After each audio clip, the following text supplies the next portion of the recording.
Halo semuanya.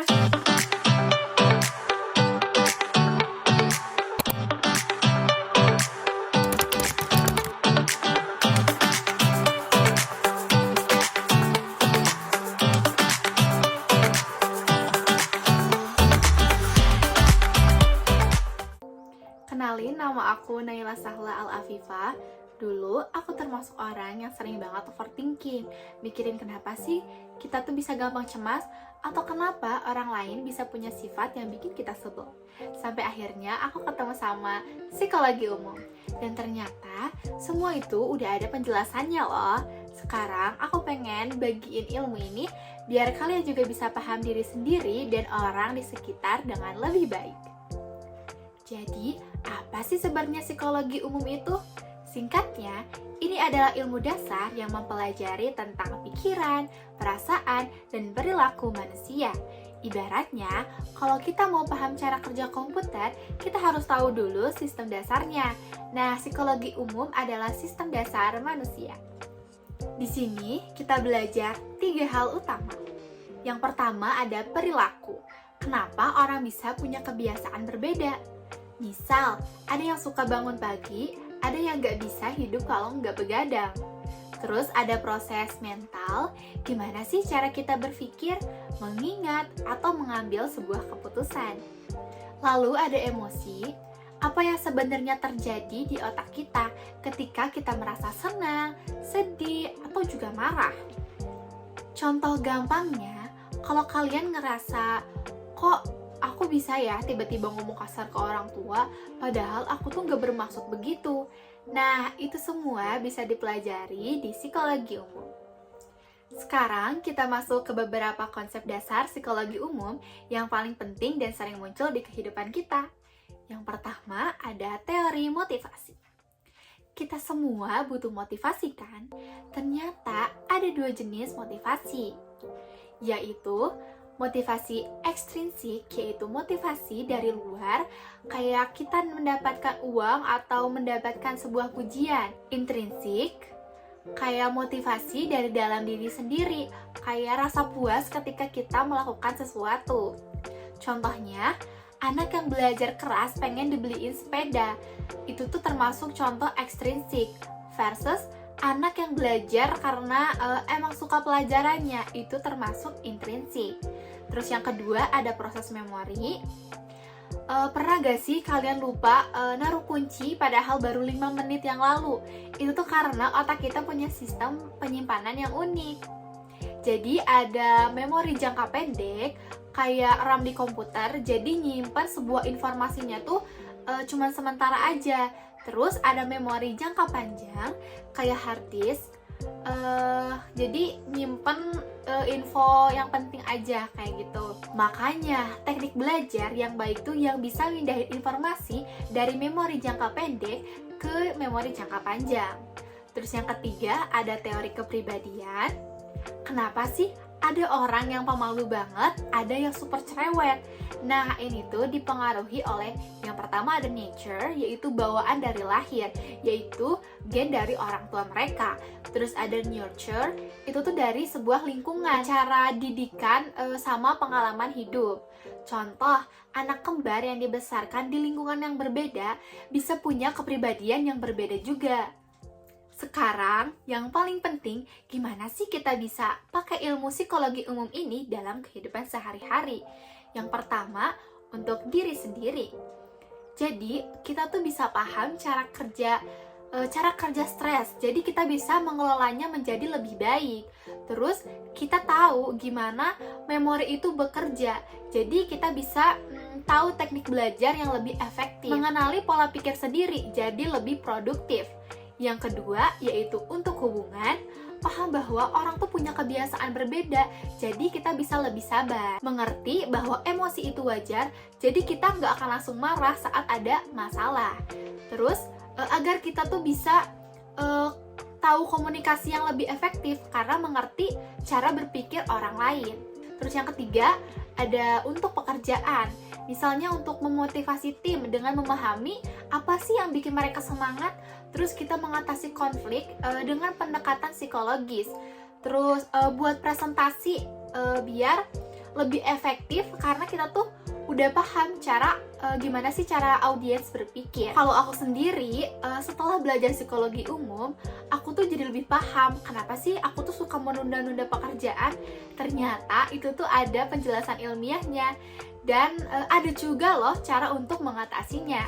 Gimana nih teman-teman? Sekarang kalian udah paham kan betapa pentingnya dan serunya psikologi umum ini? Mulai dari memahami diri sendiri sampai mengerti orang lain, semua bisa kita pelajari dari ilmu dasar ini. Kalau ada yang masih bingung atau mau tahu lebih dalam, tenang aja, karena di video selanjutnya kita akan kupas tuntas tentang mazhab-mazhab psikologi.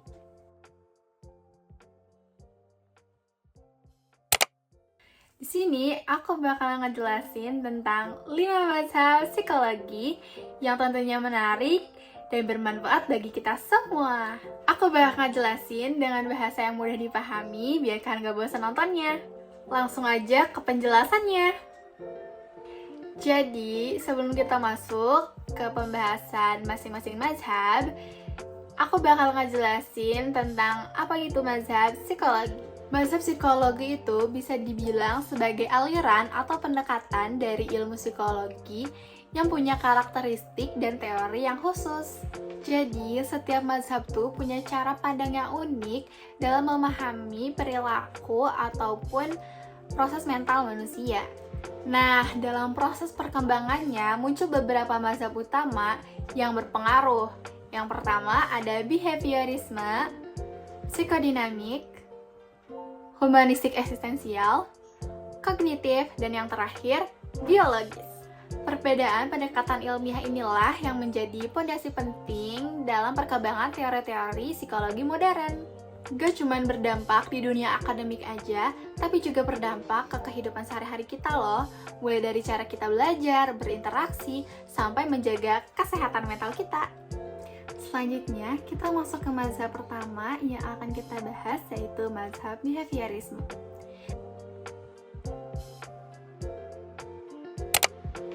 Mazhab ini tuh bisa dibilang sebagai salah satu fondasi penting dalam perkembangan ilmu psikologi, terutama karena mereka tuh fokusnya ke sesuatu yang bisa dilihat dan diukur secara langsung, yaitu perilaku. Apa itu behaviorisme? Behaviorisme adalah aliran psikologi yang percaya kalau perilaku manusia terbentuk dan bisa dijelaskan lewat hubungan antara stimulus dan juga respon. Mereka tuh nggak terlalu fokus ke hal-hal yang abstrak kayak pikiran, perasaan, atau niat, karena menurut mereka itu semua tuh terlalu subjektif dan nggak bisa dibuktikan secara ilmiah. Yang penting tuh kalau kita bisa lihat dan ukur, itu tuh bisa dipelajari, kayak gitu. Terus makanya behaviorisme tuh lebih cocok dipakai buat hal-hal kayak pendidikan, pelatihan, bahkan pengasuhan anak, karena pendekatannya tuh bener-bener praktikal. Terus selanjutnya ada stimulus dan juga respon. Gampangnya tuh kayak coba bayangin kamu lagi jalan terus tiba-tiba dengar suara klakson mobil yang keras banget. Pasti kamu meresponnya langsung kaget kan? Nah, itu tuh kamu sedang merespon sebuah stimulus. Stimulus yaitu suara klakson, respon tuh kaget atau dengan secara refleks kamu tuh langsung minggir. Dalam behaviorisme, semua perilaku manusia tuh dianggap hasil dari proses seperti itu. Kalau kita sering ngasih stimulus yang sama dan dapat respon yang kita mau, maka itu bisa jadi sebuah kebiasaan. Misalnya anak yang dikasih hadiah tiap kali rajin belajar, lama-lama dia jadi suka belajar. Atau sebaliknya, kalau anak dimarahin tiap main HP pas belajar, dia akan mengurangi perilaku itu. Konsep inilah yang jadi dasar buat 2 eksperimen paling terkenal di dunia psikologi, yaitu eksperimen Ivan Pavlov dan B.F. Skinner. Pertama ada eksperimen Ivan Pavlov, yaitu pengkondisian klasik. Ivan Pavlov ini tuh sebenarnya ilmuwan Rusia yang awalnya bukan psikolog, tapi dia tuh ngelakuin eksperimen ke anjing buat ngeliat reaksi mereka terhadap sebuah makanan. Awalnya, Pavlov ngamati nih bahwa setiap kali makan disajikan, anjing akan mengeluarkan air liur ini secara natural. Tapi Pavlov mulai bereksperimen. Sebelum ngasih makanan, dia bunyiin sebuah lonceng. Jadi membunyikan sebuah lonceng, makanan akan datang dan anjing pun secara naluriah langsung ngiler gitu.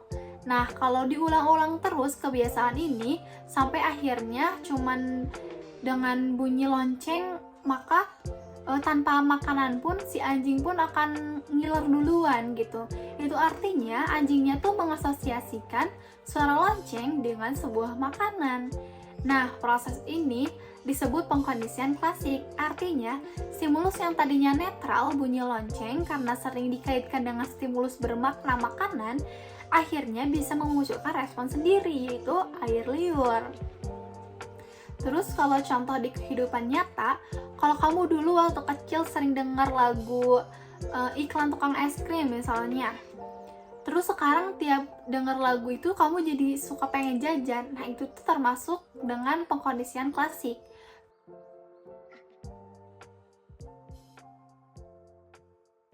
Yang kedua, eksperimen B.F. Skinner, yaitu pengkondisian operan. Kalau Pavlov fokus ke respon otomatis, Skinner fokus ke perilaku yang disengaja, kayak keputusan buat melakukan sesuatu karena ada konsekuensinya. Nah, Skinner tuh bikin alat yang namanya Skinner Box. Di dalamnya ada tikus atau burung, dan alat ini tuh bisa ngasih makanan kalau hewan itu ngelakuin tindakan tertentu, misalnya mencap tuas. Nah, kalau tikus mencap tuas dan dapat makanan, maka dia tuh bakal mengulang perilaku itu. Tapi kalau mencap tuas terus malah kena sengatan listrik, dia tuh bakal berhenti ngelakuin itu. Nah, ini tuh disebut pengkondisian operan, karena perilaku yang dilakukan operatif artinya aktif dan disengaja.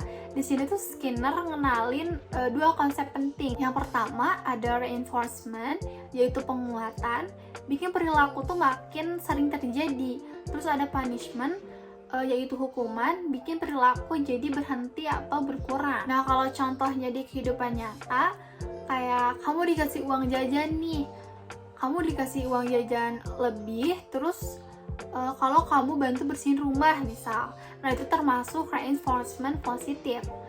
Terus kalau kamu disuruh push up karena telat datang latihan, itu tuh disebut dengan punishment. Skinner juga percaya bahwa lingkungan tuh punya peran besar banget dalam membentuk perilaku kita. Kalau lingkungannya mendukung dan ngasih penguatan positif, kita akan berkembang dengan lebih sehat.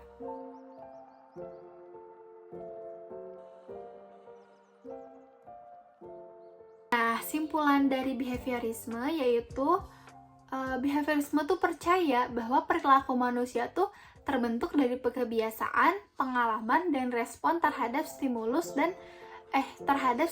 dari lingkungan gitu. Jadi fokus utamanya itu ada di hubungan stimulus dan respon yang bisa diamati dan diukur secara objektif.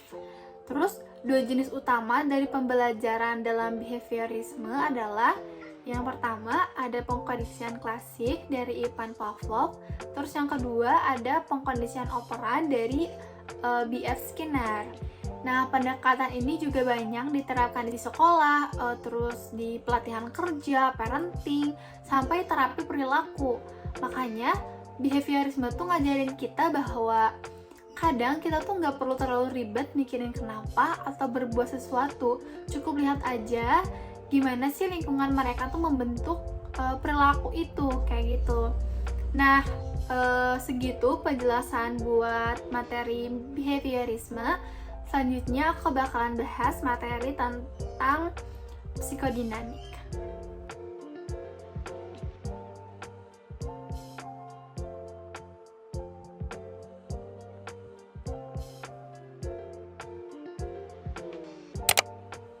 Oke, sekarang kita lanjut ke mazhab yang kedua, yaitu mazhab psikodinamik. Mazhab ini tuh bisa dibilang salah satu pendekatan yang paling klasik dan mendalam dalam psikologi. Soalnya dia tuh ngebahas hal-hal yang gak kelihatan langsung kayak pikiran sadar, tapi lebih fokus ke alam bawah sadar, kayak gitu. Terus apa sih mazhab psikodinamik itu? Mazhab psikodinamik adalah aliran dalam psikologi yang menekankan bahwa perilaku manusia tuh banyak dipengaruhi oleh proses bawah sadar, pengalaman masa kecil, dan juga konflik batin. Kalau behaviorisme ngelihat manusia kayak mesin yang respon terhadap stimulus, kalau psikodinamik tuh justru percaya bahwa banyak perilaku kita itu tuh dipengaruhi oleh hal-hal yang tersembunyi dalam diri kita yang bahkan kita sendiri aja tuh gak sadar. Contohnya tuh kayak pernah gak sih kamu tiba-tiba marah atau sedih padahal gak ngerti ini tuh kita tuh kenapa? Nah, menurut pendekatan psikodinamik, mungkin aja ada sesuatu dalam bawah sadar kamu yang nyimpan emosi lama atau pengalaman masa kecil yang belum selesai. Terus, tokoh psikodinamik itu yaitu Sigmund Freud. Nah, Sigmund Freud itu seorang dokter asal Austria yang dikenal sebagai bapak psikoanalisis. Freud nih punya teori yang bilang bahwa kepribadian manusia itu terdiri dari 3 struktur. Yang pertama ada id. Id itu bagian dari diri kita yang isinya dorongan, keinginan yang impulsif. Pokoknya tuh kayak aku pengen ini sekarang juga. Terus kalau ego, bagian yang rasional nih. Dia tuh berusaha menyeimbangkan keinginan id dengan kehidupan nyata. Terus super ego ini tuh kayak moral kita, suara hati yang bilang mana yang benar dan mana juga yang salah, kayak gitu. Jadi coba bayangin deh pikiran manusia tuh kayak gunung es.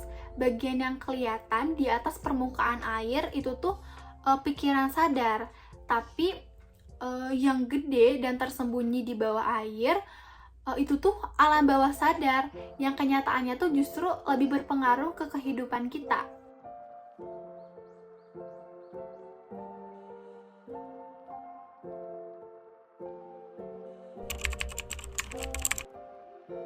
Terus ada mekanisme pertahanan diri. Freud juga mengenalkan mekanisme pertahanan diri, yaitu cara-cara kita melindungi diri dari stres atau konflik batin.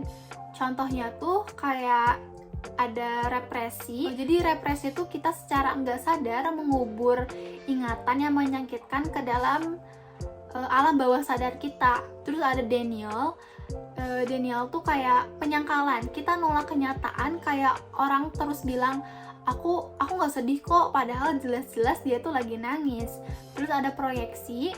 Kita menyalahkan orang lain atas sesuatu yang sebenarnya ada dalam diri kita. Misalnya orang yang curang malah nuduh orang lain yang gak jujur. Terus ada eksperimen dan studi kasus. Nah, Freud tuh memang gak terkenal karena eksperimen lab kayak para behavioris, tapi dia tuh punya kasus-kasus klinis yang dijadikan dasar teorinya. Salah satunya tuh kayak paling terkenal adalah kasus Little Hans. Nah, seorang anak kecil bernama Hans tuh takut sama kuda. Tapi Freud bilang ketakutan itu tuh bukan karena kuda itu sendiri, tapi karena Hans punya konflik batin terhadap ayahnya. Dan rasa takut itu dipindahkan ke kuda.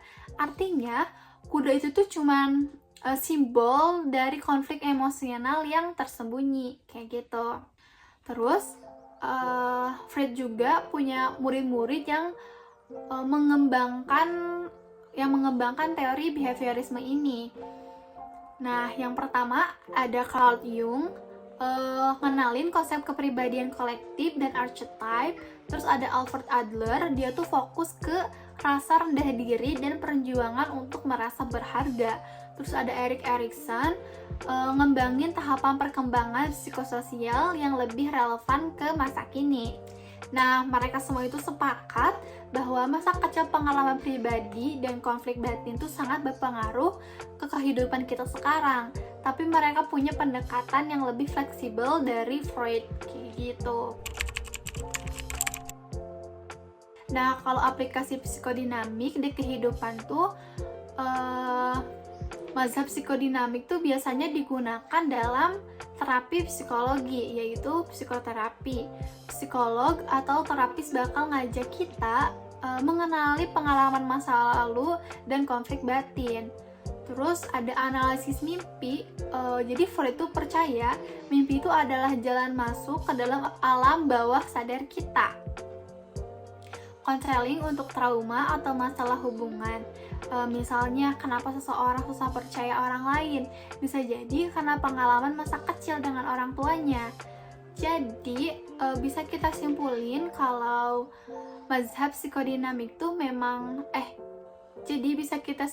mazhab psikodinamik tuh memandang bahwa banyak perilaku manusia dipengaruhi oleh proses bawah sadar, pengalaman masa kecil, dan konflik batin. Terus, tokoh utamanya adalah Sigmund Freud dengan konsep id, ego, dan juga superego. Nah, teori ini tuh jadi dasar dari terapi psikoanalisis dan banyak metode konseling modern saat ini. Terus, pendekatan ini tuh membantu kita memahami alasan dibalik perilaku yang gak selalu kita sadari gitu, dan bisa bantu banget untuk proses penyembuhan diri. Nah, segitu penjelasan buat psikodinamik. Selanjutnya aku bakalan jelasin tentang mazhab humanistik dan eksistensial.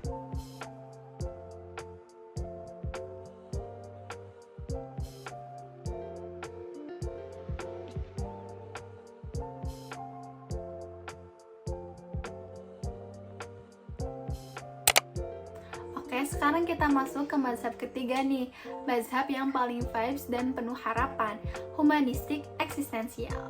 Kalau yang sebelumnya fokus ke masa lalu dan bawah sadar, yang ini justru ngajak kita ke dalam diri sendiri, ke potensi terbaik yang bisa kita capai sebagai manusia.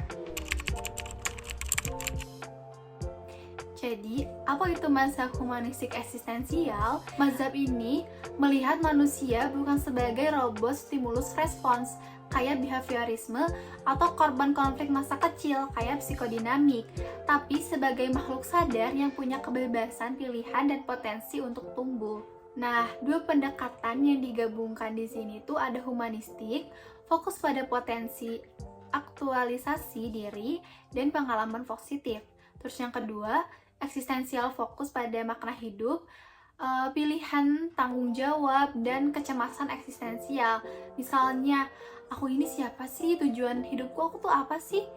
Nah, makanya mazhab ini tuh percaya kalau setiap manusia itu tuh baik secara alami. Kita semua punya kebutuhan untuk berkembang dan jadi versi terbaik dari diri kita. Terus, hidup itu tuh bukan soal menentukan makna dan jadi otentik. Selanjutnya ada tokoh-tokoh dari humanistik dan eksistensial. Yang pertama ada Carl Rogers, bapak psikologi humanistik. Dia tuh percaya manusia punya aktualisasi diri, jadi dorongan buat berkembang secara optimal. Jadi dia tuh ngenalin klien Cantor terapi yang fokus ke empati, penerimaan tanpa syarat, dan keaslian si terapis. Contohnya, pernah curhat sama orang yang bener-bener dengerin kamu tanpa ngejudge.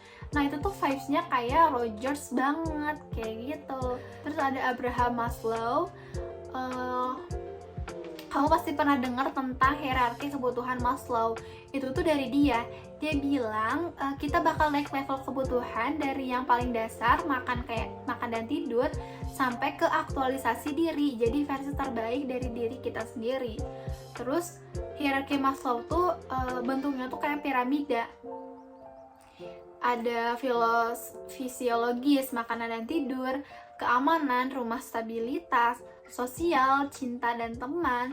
Terus ada penghargaan, prestasi dihargai, dan yang terakhir ada aktualisasi diri, yaitu self growth atau meaningful goals.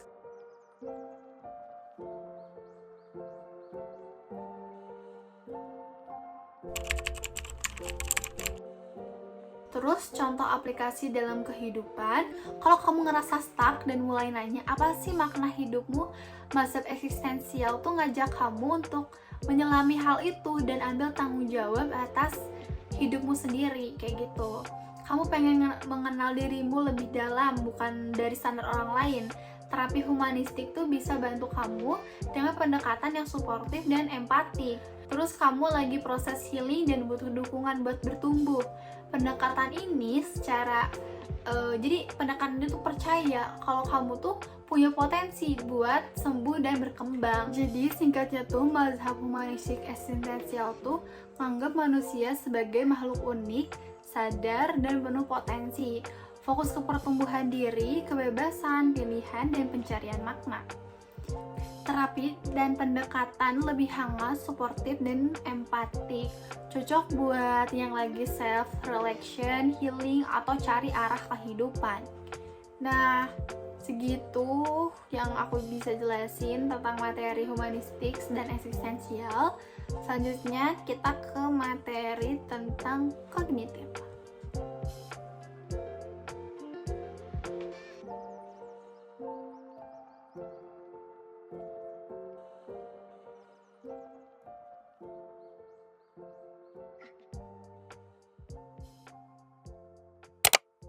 Oke, selanjutnya kita masuk ke mazhab yang keempat, yaitu kognitif. Setelah bahas mazhab yang deep banget kayak psikodinamik dan yang penuh harapan kayak humanistik, sekarang kita masuk ke mazhab kognitif. Mazhab ini tuh bisa dibilang kayak otaknya psikologi, karena dia fokus banget sama cara manusia berpikir. Bukan cuma mikir biasa aja, tapi lebih ke bagaimana sih pola pikir itu mempengaruhi emosi dan tindakan kita sehari-hari. Terus, apa itu mazhab kognitif? Mazhab kognitif adalah aliran psikologi yang menekankan pentingnya proses berpikir dalam memahami perilaku manusia. Kalau mazhab lain fokus ke lingkungan kayak behaviorisme atau alam bawah sadar kayak psikodinamik, mazhab kognitif justru bilang yang paling ngaruh itu cara kita memproses informasi dan menginterpretasi situasi. Contoh simpelnya kayak kalau kamu ulangan dapat nilai 60, ada orang yang pikir, aduh aku tuh bodoh banget. Terus sedangkan orang yang kedua tuh mikirnya, oke, aku harus belajar lebih giat lagi. Nah, padahal mereka berdua lagi di situasi yang sama, tapi karena cara berpikir mereka berbeda, maka reaksi dan perasaannya juga berbeda. Selanjutnya, ada tokoh-tokoh penting dalam mazhab kognitif. Yang pertama ada Albert Ellis. Albert Ellis ngenalin yang namanya Rational Emotive Behavior Therapy. Jadi, Ellis itu percaya emosi negatif seringkali muncul karena pikiran yang nggak rasional. Contohnya, kayak kamu tuh berpikir kalau aku tuh nggak disukain semua orang, berarti aku adalah orang yang gagal total. Nah, ini tuh contoh pikiran irasional yang sering bikin kita stres. Terus yang kedua ada Aaron Beck. Beck tuh ngembangin kognitif terapi, dan dia fokus ke skema berpikir negatif. Jadi menurut Beck, orang depresi itu sering punya pola pikir kayak aku nggak berharga, atau semua orang tuh pasti bakalan ninggalin aku. Nah, terapi kognitif dari Beck tuh ngajarin pasiennya tuh buat menantang dan mengubah pola pikir negatif itu. Selanjutnya, ada tahapan-tahapan perkembangan kognitif. Nah, selain ngulik pikiran orang dewasa, mazhab kognitif juga punya teori keren tentang gimana sih pikiran kita berkembang dari bayi sampai remaja. Ini dijelasin sama Jean Piaget dalam 4 tahap utama.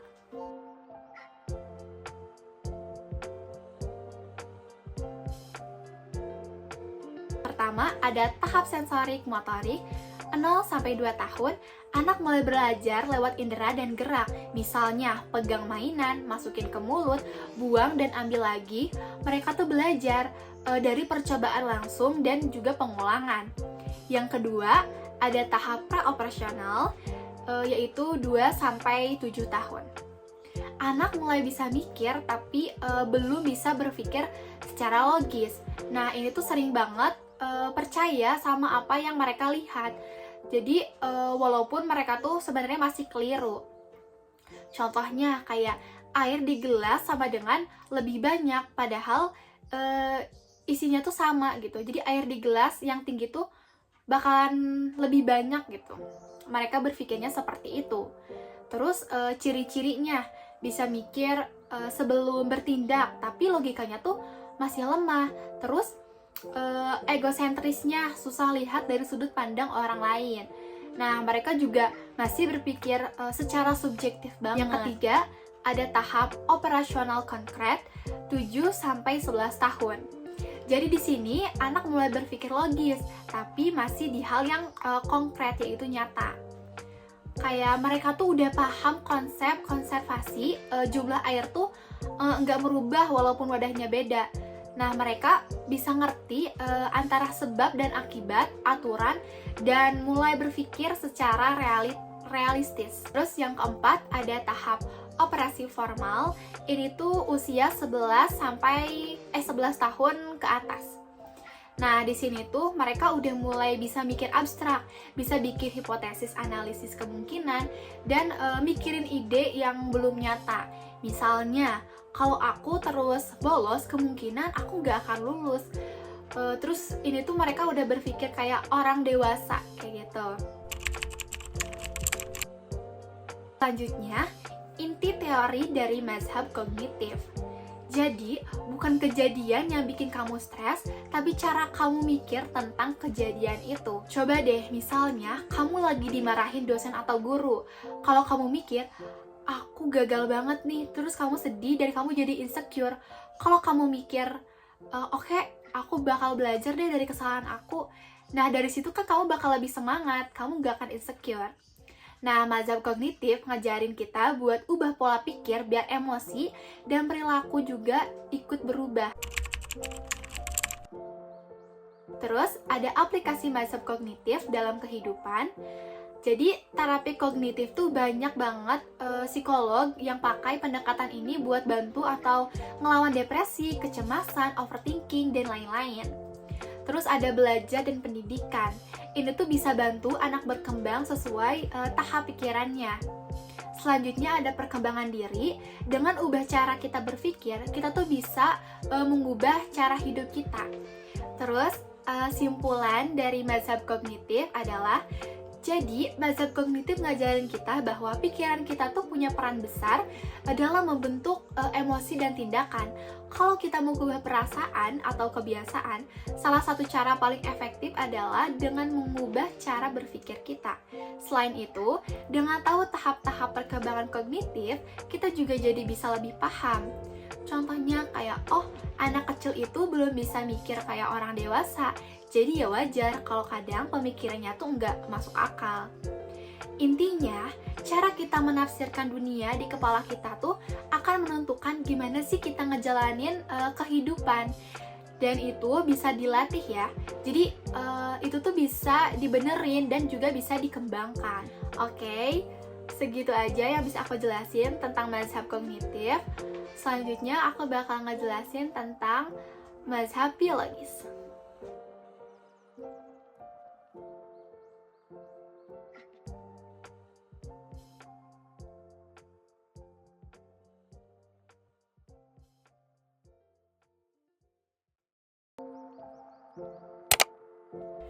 Nah, selanjutnya ke mazhab biologis.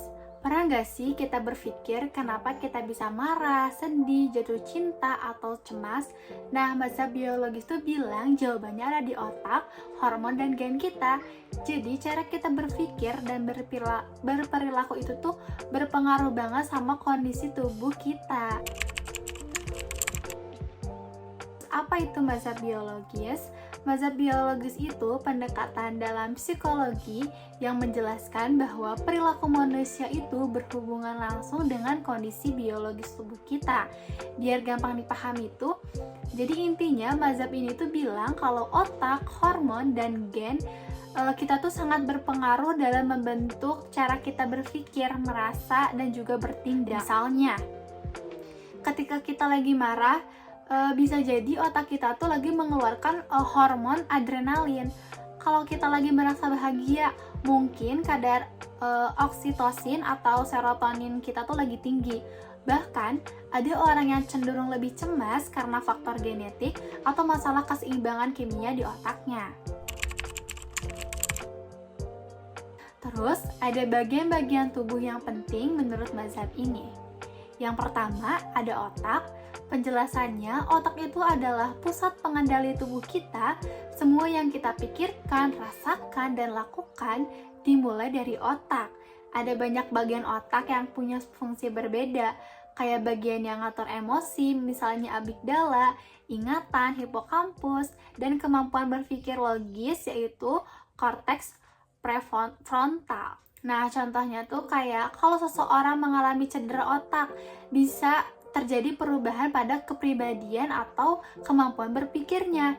Misalnya, orang yang biasanya pemalu bisa jadi lebih terbuka atau agresif setelah cedera otak. Yang kedua ada hormon. Hormon adalah zat kimia dalam tubuh yang bekerja untuk mengatur berbagai fungsi tubuh. Hormon-hormon ini bisa memengaruhi mood dan perilaku kita. Misalnya adrenalin yang bikin kita merasa bersemangat atau takut, dan oksitosin yang bikin kita merasa dekat dengan orang lain, kayak gitu. Contoh, saat kita merasa stres atau cemas, tubuh mengeluarkan hormon adrenalin dan kortisol untuk mempersiapkan tubuh menghadapi ancaman. Tapi kalau stresnya berlarut-larut, kita bakal mengganggu kesehatan fisik dan mental kita. Yang ketiga, ada gen atau keturunan. Gen adalah materi pewarisan yang diturunkan dari orang tua kita. Gen ini mempengaruhi banyak hal dalam tubuh kita, termasuk potensi untuk mengembangkan gangguan mental. Misalnya, ada orang yang secara genetik lebih rentan terhadap depresi atau kecemasan. Contohnya, misal kalau orang tua atau keluarga dekat kita memiliki riwayat penyakit mental seperti gangguan kecemasan, kita mungkin juga memiliki kecenderungan yang sama. Tapi meskipun ada faktor genetik, lingkungan, dan pengalaman hidup juga berperan besar gitu. Nah, terus ada contoh nyata, depresi dan keseimbangan kimia di otak. Orang yang mengalami depresi biasanya memiliki kadar serotonin dan norepinefrin yang rendah di otaknya, yang menyebabkan perasaan sedih dan kehilangan minat pada aktivitas sehari-hari. Terus ada kerusakan otak. Ketika otak seseorang mengalami cedera, misalnya karena kecelakaan, bisa terjadi perubahan pada perilaku dan kepribadian mereka. Misal, seseorang yang tadinya sangat tenang dan introvert bisa jadi lebih impulsif dan agresif setelah mengalami cedera otak. Ada pengaruh genetik. Misalnya, orang yang memiliki riwayat keluarga dengan gangguan mental seperti skizofrenia atau bipolar cenderung lebih beresiko mengalami juga, meskipun faktor lingkungan juga mempengaruhi. Ada peranan ala mazhab biologis. Nah, karena menurut mazhab ini masalah ada di tubuh, maka penanganan yang digunakan umum adalah yang pertama ada obat-obatan. Menggunakan obat-obatan yang menyeimbangkan kimia di otak seperti antidepresan untuk depresi, anti-ansietas untuk kecemasan, atau antipsikotik untuk gangguan psikotik. Nah, obat-obatan ini tuh membantu untuk mengatur keseimbangan zat kimia di otak agar perasaan dan perilaku kita tuh bisa lebih stabil. Terus ada juga terapi medis. Nah, terapi medis yang lebih fokus ke pemantauan kondisi fisik seperti tes darah atau pemeriksaan otak untuk melihat apakah ada gangguan fisik yang mempengaruhi kondisi mental. Misalnya, pengobatan untuk keseimbangan hormon atau gangguan fungsi otak. Namun, meskipun pendekatan biologis lebih fokus ke pengobatan fisik, seringkali digabungkan dengan pendekatan psikologis, seperti terapi bicara agar hasilnya lebih efektif.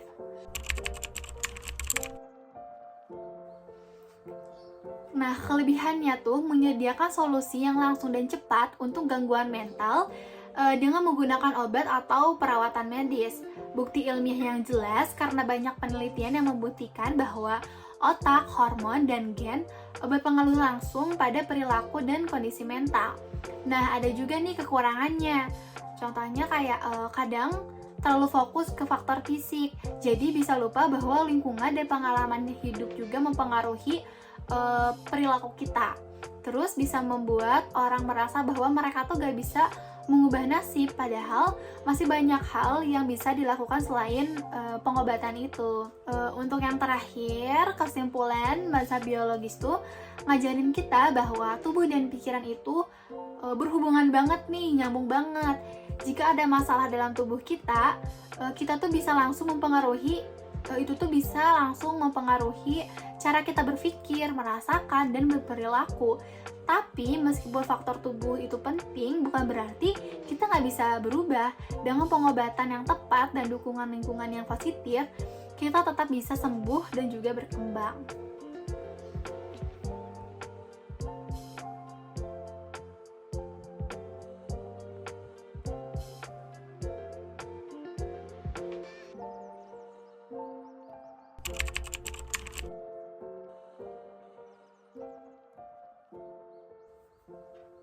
Setelah kita bahas 5 mazhab psikologi satu persatu, sekarang aku mau ajak kamu buat ngeliat perbandingan antara mazhab ini. Soalnya, dengan ngebandingin, kita bisa lebih ngerti sebenarnya fokus masing-masing mazhab itu ada di mana sih? Mana yang cocok buat kondisi tertentu, dan kenapa kadang kita perlu ngegabungin dari beberapa pendekatan sekaligus. Yang pertama, kalau kita bandingin antara mazhab behaviorisme dan psikodinamik, dua-duanya itu punya cara pandang yang sangat beda soal manusia. Behaviorisme tuh ngeliat manusia sebagai makhluk yang merespon lingkungan. Jadi kayak ada yang kita alami dari luar, itu tuh yang ngebentuk perilaku kita, sederhana dan bisa diamati. Nah, makanya cocok banget dipakai buat terapi perilaku atau kasus-kasus yang butuh perubahan kebiasaan. Nah, beda sama psikodinamik yang lebih mendalam dan kompleks, pendekatan ini tuh percaya kalau manusia itu nggak lepas dari masa lalu dan pengalaman waktu selama mereka waktu kecil gitu, bahkan dari alam bawah sadar yang kita sendiri kadang nggak sadar. Jadi kalau behaviorisme tuh lebih ke permukaan, sedangkan psikodinamik itu nyelam ke bawah. Terus kalau kita bandingin pendekatan kognitif sama humanistik eksistensial, ini juga menarik. Pendekatan kognitif itu kan lebih teknis dan ilmiah, fokus ke gimana cara kita berpikir, gimana kita ngolah informasi, gimana kita belajar, dan ambil sebuah keputusan.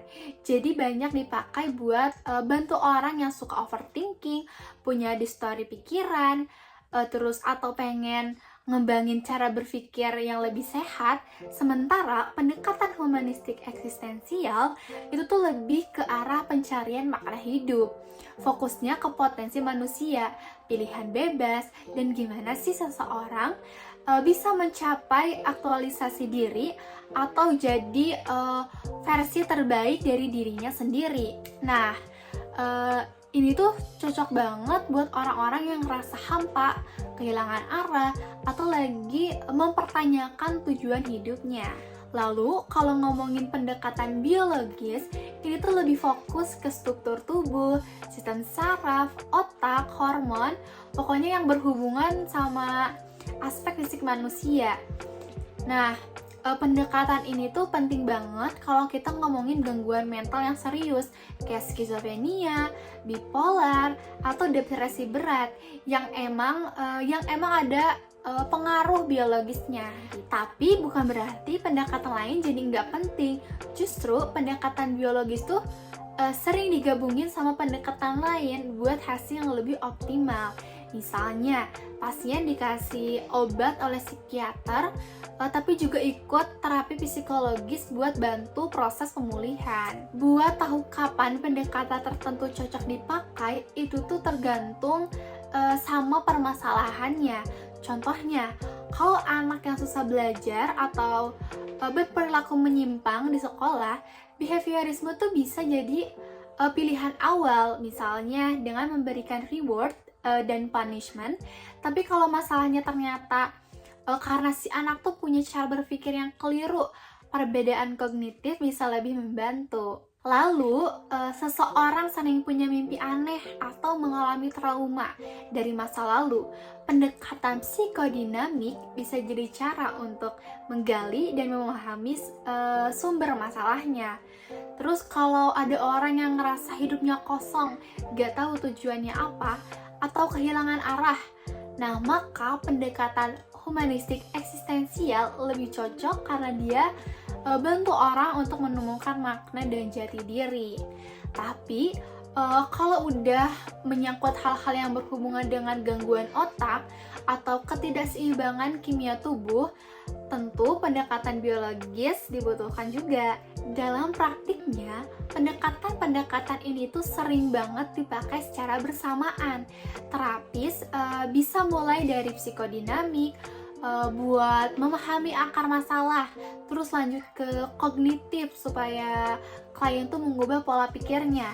Terus di sekolah, psikolog bisa pakai behaviorisme untuk bantu mengatur perilaku siswa. Lalu kombinasikan sama humanistik supaya si anak punya motivasi dan rasa percaya diri.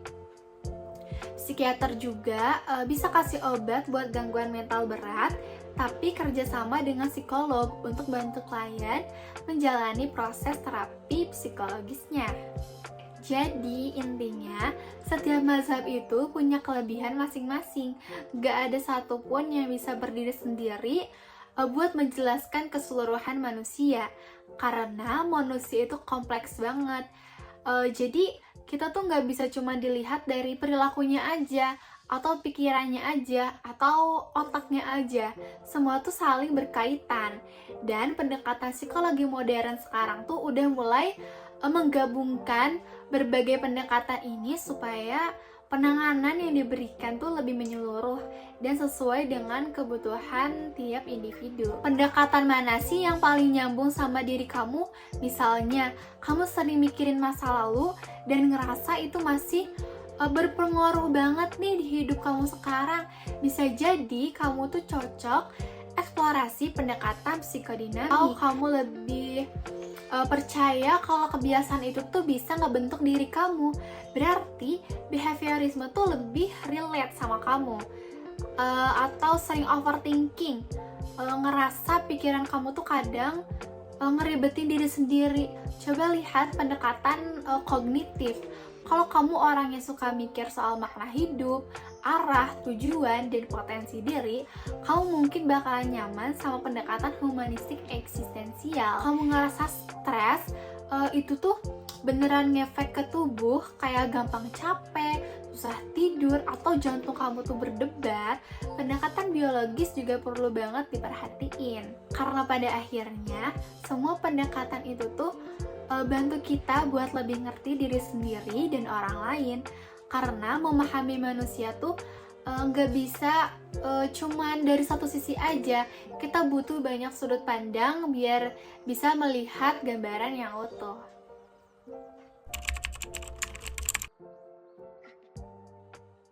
Selanjutnya aku bakalan bahas tentang fun fact tokoh-tokoh dari mazhab psikologi. Yang pertama ada behaviorisme dari B.F. Skinner. Fun fact-nya, Skinner itu dikenal karena teorinya soal penguatan alias reinforcement. Tapi, tahukah kamu, dia juga bisa bikin alat unik untuk bayinya sendiri loh. Namanya Air Crib, semacam inkubator modern yang bisa ngontrol suhu dan kelembapan buat kenyamanan anaknya. Tapi alat ini tuh sering disalahpahami sebagai alat eksperimen, padahal dia tuh cuma menerapkan prinsip behavioris, yaitu lingkungan mempengaruhi perilaku, bahkan sejak bayi. Jadi Skinner tuh literally cuma menerapkan ilmunya dalam kehidupan nyata. Yang kedua, ada psikodinamik, yaitu dari Sigmund Freud. Fun fact-nya, Freud tuh sangat percaya bahwa alam bawah sadar itu adalah kunci dari perilaku manusia, termasuk dalam mimpi. Saking penasarannya, dia tuh nulis buku yang judulnya The Interpretation of Dream, dan bilang kalau mimpi itu adalah kayak jalan tol menuju alam bawah sadar. Tapi yang lucunya, Freud juga terkenal banget sama cerutu.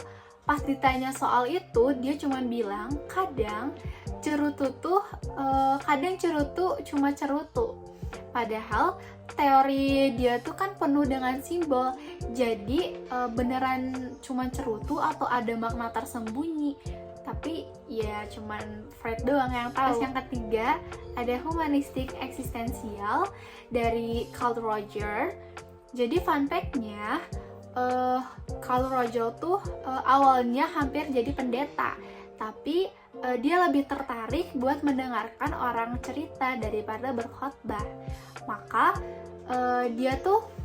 Makanya dia tuh mengembangkan terapi client centered, terapi yang fokus ke empati, penerimaan, dan keaslian. Jadi dia tuh percaya manusia itu pada dasarnya baik dan punya potensi tumbuh asal lingkungannya mendukung.